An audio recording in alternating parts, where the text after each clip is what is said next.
Hey, what's up, y'all? My name is Dennis Heil, and I am diagnosed with type 2 bipolar disorder with severe depression and high functioning autism. I've been living with bipolar disorder for over 30 years, 15 of which I spent undiagnosed. In 2009, I experienced a depressive psychotic break that led to my diagnosis of type 2 bipolar disorder. I would be diagnosed with autism a few years later.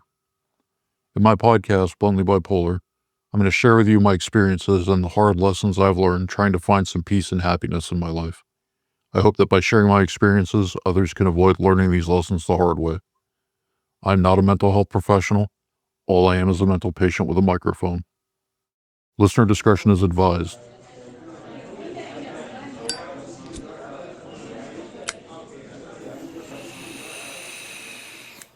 Anger played a pivotal role in feeding my bipolar disorder and depression, as well as complicating social and emotional matters through my high functioning autism.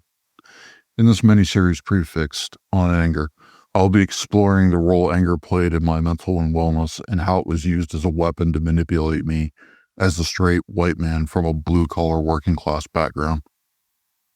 This is on anger, deconstructing the male and straight white male.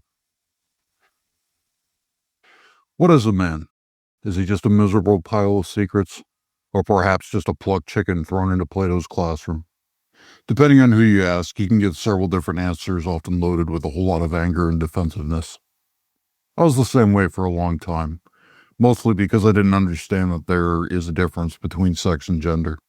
I didn't understand that these two words aren't interchangeable until I set out to educate myself on it. But I'm not going to make you do that. Instead, let me share this with you from the Yale School of Medicine. The simplest way to understand the difference is that sex is based on the physical and physiological characteristics of a person based on their reproductive organs and X and Y chromosomes. That may include male, female, or intersex people. Gender, on the other hand, is based around social perceptions of what a person believes about themselves and how they relate to their sex. It includes how someone represents themselves and how society responds to the way that person presents themselves. You could have people who relate to the traditional social ideas of what gender means, as well as non-binary, people who feel they were born into the wrong sex, or people who flow throughout the spectrum, gender fluid people. People who are born into alignment with their sex and gender are called cisgender. People who are not maybe gender non-conforming or transgender. I am a cisgendered heterosexual man. There's never been a point in my life where I felt out of touch with my maleness other than the imposition of social expectations. For example, when I was a boy, I used to enjoy cross-stitching a lot, and I eventually stopped because I didn't see other boys doing that, and it didn't feel like a boy thing to do. That wasn't something that anyone told me. It's just what I saw amongst my peers and the other men that I was looking at. That's not the kind of environment I grew up in. My mother encouraged our creativity in so many ways. No one ever put me down or called me an slur or make me feel small for doing those things. It was just something I decided for myself. And that got replaced with activities like fishing and baseball, at least until my bipolar depression set in. And the depression ate a lot of those activities alive because I stopped finding pleasure and enjoyment in most things. I still did some of those things, but it got harder and harder to do because I just didn't experience much pleasure or gain a sense of accomplishment from it. I think one of the worst things about living with chronic depression is when you do accomplish something, you intellectually understand that you're supposed to feel something, but you just don't. Normally you'd feel something like pride, happiness, or satisfaction, but the only thing it's there is emptiness, which is just nothing. Makes it hard to even want to try because on the one hand, you have to push through how the depression saps your energy, but then you actually accomplish the goal. You're not going to feel anything, and the only thing you could try to do is to find some pleasure in the tangible benefits of your actions, if anything. Now, most of the masculine role models I had around me were pretty typical blue-collar, working-class Midwestern men. Most of them were the kind of guys that would work hard all week and either hit a bar after work or on the weekends to watch sports. A lot of them fit that traditional stoic model of don't show weakness, man up, and stay focused on your responsibilities. But for me, it took several suicide attempts before I ever really considered just how good of an idea that actually is. The men who lost themselves in substance abuse to cope or ended themselves when they couldn't cope were just kind of written off as unfortunate. Not always in a mocking sense either, more in the sense of, yeah, life's fucking hard for a lot of people, but he just wasn't strong enough to keep going. But then, of course, you do have the assholes who are mocking about it. And I used to get mad about it, but now it just kind of makes me laugh. Like, you try living for years of suicidal thoughts and ideation and tell me if you can get it perfect 100% of the time. Because all it takes is 1 second of emotional weakness, destroyed perceptions, or overwhelming hopelessness to do something that you can't undo. Now, I certainly can't speak for everyone in the world and how they experience it, but in my personal experience, there's a big difference between suicidality that sits in the background and active suicidality where your brain is trying to get you to attempt and then actually making an attempt. There's just a big hurdle between thinking about it and the action, which can be shortcut by all kinds of things. In my case, bipolar disorder and depression. Every time I hear another man or influencer say, depression doesn't exist, I'm reminded of that gap. And if you've never been so depressed to be rendered non-functional or make a suicide attempt, then it's easy to buy into that narrative. If you've been depressed or had suicidal thoughts for a long time and you've just been living with it, then yeah, it feels, I don't know if weak is the right word, but it feels off. Or alternatively, they don't literally mean depression doesn't exist. What they mean is that depression isn't an excuse to not fulfill your responsibilities. And all that tells me is that person has not experienced severe depression.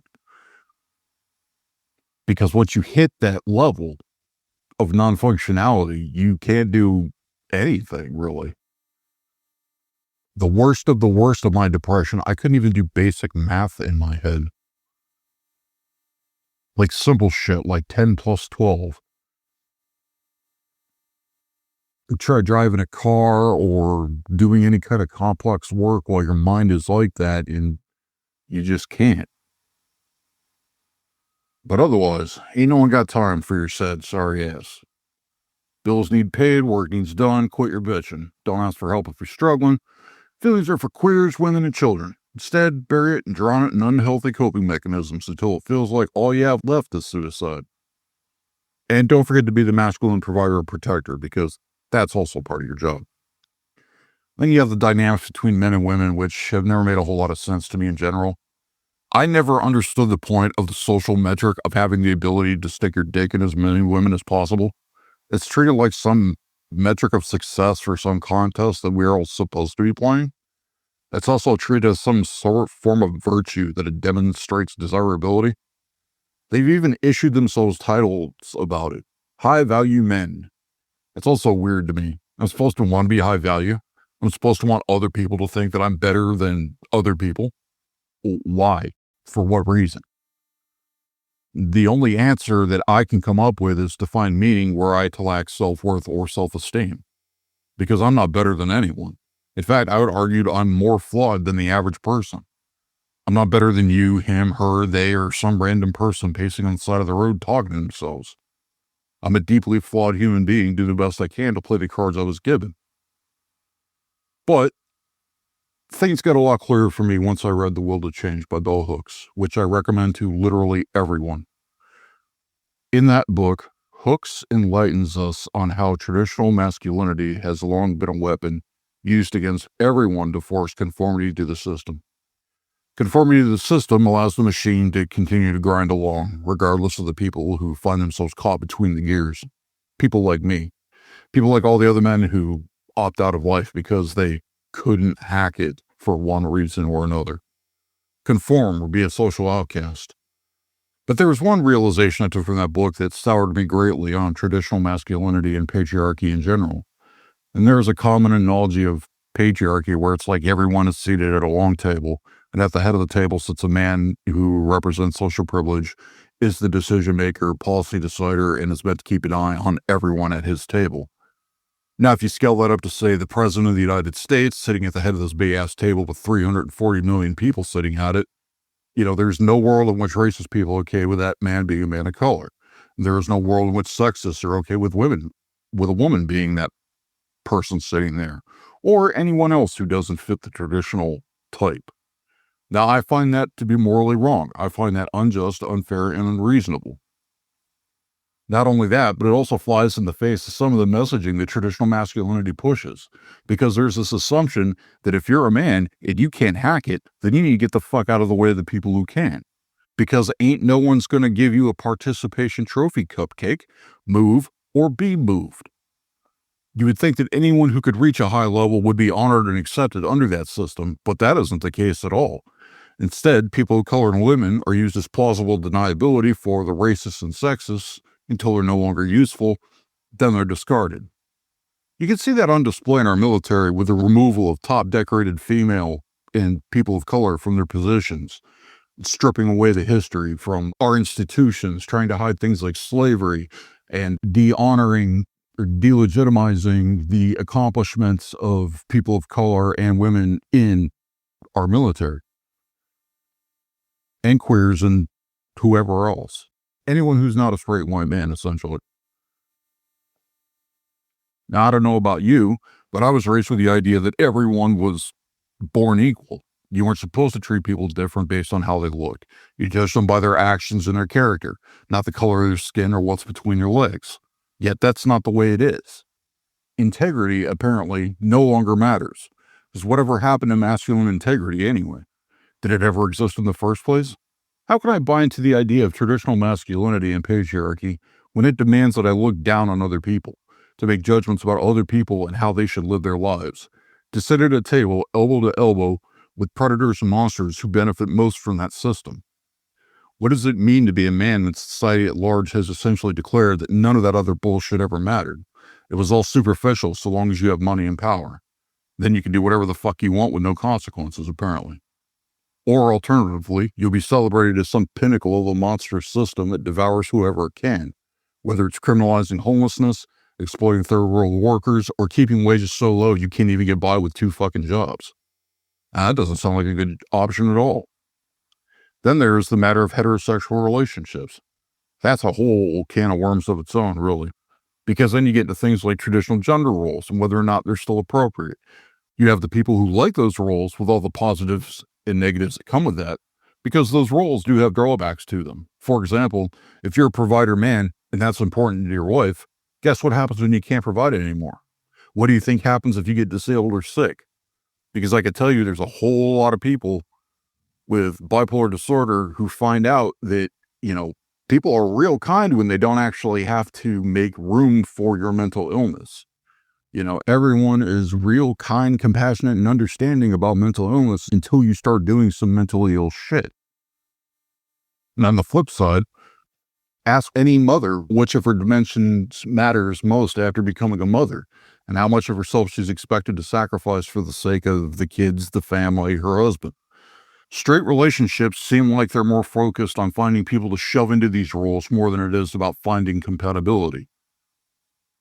Then you're asked to make a lifetime commitment to someone that could potentially range upwards of 80 fucking years if you get married young enough. And as a middle-aged man, it boggles my mind that I ever thought that this was a reasonable goal to begin with. Personally, I've been engaged twice, and I'm very sure both of those would have ended in divorce had I actually gotten married. Not because they were bad partners, mind you, but because of my own mental instability and emotional immaturity.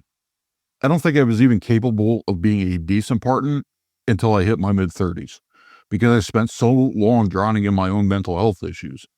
But like many people, I was using my relationships to try to create happiness for myself. And in the one relationship, that was a constant point of contention, where I made her feel bad about herself because she didn't feel like she could make me happy. And she was right. She couldn't, because she wasn't competing with my having a bad day or having a brief rough time in life once in a while. She was trying to compete with my severe mental illness, bipolar disorder with chronic depression. Realistically, she had no hope of ever meaningfully competing with that. And it was completely unreasonable, unfair for me to even expect her to try, to expect anyone to try. It was completely futile for me to try to create happiness externally when I had this black hole devouring every bit of light once it crossed the event horizon in my brain. In retrospect, that's something I regret. It wasn't fair or right of me to put that kind of expectation on someone else's shoulders. And realistically, why should a romantic or life partner be responsible for the creation of my happiness anyway? I know better than anyone how hard it is to create happiness within oneself. How's it reasonable for me to ever ask that or expect someone else to do that for me? No. I had to get what was going on in my inner world in order. After I did that, I stopped looking at relationships as necessary to create happiness for myself. Instead, I started seeing them as an addition to what was already there. How does this relationship enhance me, enhance my life, or add to my life experience? But that's when things are good. I also have to ask myself, will I be able to be there for this woman while she's sick, if she were dying? Hard times kill relationships. And if I'm going to make a lifetime commitment to someone, then it only makes sense to consider if I'm capable of watching her die. I had to ask myself, do I have the maturity or capacity to be there for someone while they are at the end of their life? I like to think that I would, but I've never been in a position to be tested. Maybe I'll turn out to be a bitch about it. I don't know. I'm pretty stubborn though, so I don't think I will. But then you have other matters like children and surnames. That was another whole thing that never made much sense to me. Like, how is it that a woman is just expected to give up her last name, part of her identity, so her husband's last name could persist? Why is the social expectation for a woman to sacrifice part of her identity? But again, it comes back to patriarchy. The only one that matters is the one sitting at the head of the table. Everyone else is just supposed to be there to follow his lead. But that just creates resentment when the scales aren't actually balanced. Then you have issues like weaponized incompetence that just fuels the lack of balance more. Why would I want someone that I say I love and care about to be stuck with extra work I could make lighter for both of us? But then I realized it's because a lot of people love the role, but not the person in their role. They want to be able to say, oh, I have a wife or I have a girlfriend, but that's as far as they think, which is mind boggling to me. It's like so many people don't think further than a week ahead in their life. It seems like men often assume that women will sacrifice pieces of themselves to fit into that box with little expectation of examining or changing themselves. But then there comes the expectations of what it means to be a straight man in a heterosexual relationship with a woman who values the traditional model of masculinity. Because, like many men, I've had the experience multiple times where I shared what I was genuinely feeling with a partner and she lost attraction to me or she belittled me. And that was made even more complicated with the autism because then it became so hard for me to determine what was safe to talk about and what wasn't, that I could just never get it right. Personally, I'm not someone who can cry easily, and I don't say that as a flex. I wish I could. But when I do, I'm never masking. Otherwise, I just don't have the emotional bandwidth for everything going on. So when I cry, I usually don't have facial expressions because of flat effect from the autism. I just look expressionless while a few tears slip out, which is apparently disturbing to some people. I mean, I get it. It's not what you'd expect, and it may be startling for someone who is otherwise unaware, but it's also another layer of complication in an already complicated problem. People try to judge how you're doing based off of your body language, which means I have to think about that instead of just allowing myself to experience my emotions. And that shuts the whole thing down pretty much. That aside, it genuinely makes me happy to see so many boys and men who have thrown off that performance, and the women who have made space or created acceptance to make it happen. But then you have the other side of the coin where there are still people calling other men gay, sassy, or on the DL when they don't want to fit the stereotype and serve the patriarchal role. Maybe it's just me, but it seems like traditional marriage is doomed from the start when you're trying to embody those stereotypical roles. Because on the one hand, you have traditional masculinity promoting emotional coldness and detachment, right? On the other hand, you're expected to make a 50-plus year relationship work with little emotional intelligence or self-awareness.